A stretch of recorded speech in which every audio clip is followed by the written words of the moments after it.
Overseas മാർക്കറ്റിൽ എമ്പുരാനെ തൊടാൻ കഴിയാതെ കാന്താര 2. കാന്താരയുടെ ഓവർസീസ് കളക്ഷൻ ഏതാണ്ട് ക്ലോസിംഗിലേക്ക് എത്തുന്ന സമയത്ത് എമ്പുരാന് വളരെ പിറകിലായിട്ടാണ് കാന്താരയുടെ കളക്ഷൻ എത്തിയിട്ടുള്ളത്. കാന്താര 2വിന്റെ ഓവർസീസ് കളക്ഷൻ സ്റ്റാർട്ടിംഗ് വീക്കെൻഡിൽ തന്നെ വലിയ സ്ട്രഗിളിലാണ് പോയിക്കൊണ്ടിരുന്നത്. ഇന്ത്യൻ മാർക്കറ്റിലുണ്ടായ ഗ്രോത്ത് പോലെ അതുപോലെ സ്റ്റഡി കളക്ഷൻ പോലെ ഓവർസീസ് മാർക്കറ്റിൽ കാന്താരയ്ക്ക് നിലനിർത്താൻ കഴിഞ്ഞിരുന്നില്ല. പൊതുവെ ഇന്ത്യൻ മാർക്കറ്റിൽ നിന്ന് വമ്പൻ കളക്ഷൻ എടുക്കുന്ന സിനിമകളൊക്കെ ഓവർസീസിലും അതുപോലെ കളക്ഷൻ എടുക്കാറുണ്ട്. പ്രത്യേകിച്ചും വളരെ ഹൈപ്പിൽ റിലീസ് ആവുകയും അതുപോലെ തന്നെ മെജോറിറ്റി ഗംഭീര റിപ്പോർട്ട് നൽകുകയും ചെയ്ത ചിത്രമാണ് കാന്താര. എന്നിട്ട് പോലും കാന്താരയ്ക്ക് ഓവർസീസ് മാർക്കറ്റിൽ വലിയ കളക്ഷൻ എടുക്കാൻ സാധിച്ചില്ല.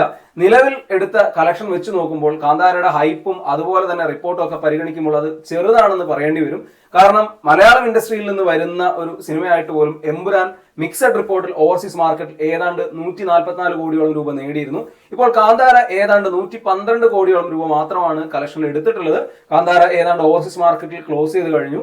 ഇതൊരു ഞെട്ടിപ്പിക്കുന്ന ഒരു സെനാരിയോ തന്നെയാണ്. കാരണം ഇന്ത്യൻ മാർക്കറ്റിൽ ഏതാണ്ട് 700 കോടിയുടെ അടുത്ത് കളക്ഷൻ നേടുക, ഓവർസീസ് മാർക്കറ്റിൽ വെറും 100 കോടിക്ക് മുകളിൽ കളക്ഷൻ നിൽക്കുക. ഒരു പക്ഷേ ഇന്ത്യയിൽ നിന്ന് അടുത്ത കാലത്തായി വന്നിട്ടുള്ള ഹൈപ്ഡ് പോസിറ്റീവ് റിപ്പോർട്ട് കിട്ടിയ ഒരു സിനിമയ്ക്കും ഇല്ലാത്തൊരു പ്രതിഭാസമാണ് കാന്താരയ്ക്ക് സംഭവിച്ചിട്ടുള്ളത്.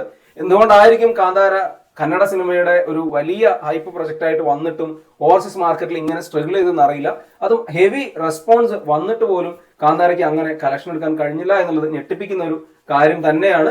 എമ്പുരാൻ മലയാള സിനിമയ്ക്ക് അഭിമാനം തന്നെയാണ് എന്നതിൽ യാതൊരു സംശയവുമില്ല. കാരണം എമ്പുരാന്റെ ഓവർസീസ് കളക്ഷൻ ലോകയ്ക്ക് പോലും തൊടാൻ കഴിഞ്ഞില്ല എന്നുള്ളത് ഒരു വസ്തുതയായി നിലനിൽക്കുന്നുണ്ട്. അതുപോലെ തന്നെയാണ് ഇപ്പോൾ കാന്താരയ്ക്കും എമ്പുരാന്റെ കളക്ഷൻ എടുക്കാൻ കഴിഞ്ഞില്ല എന്നുള്ളത്.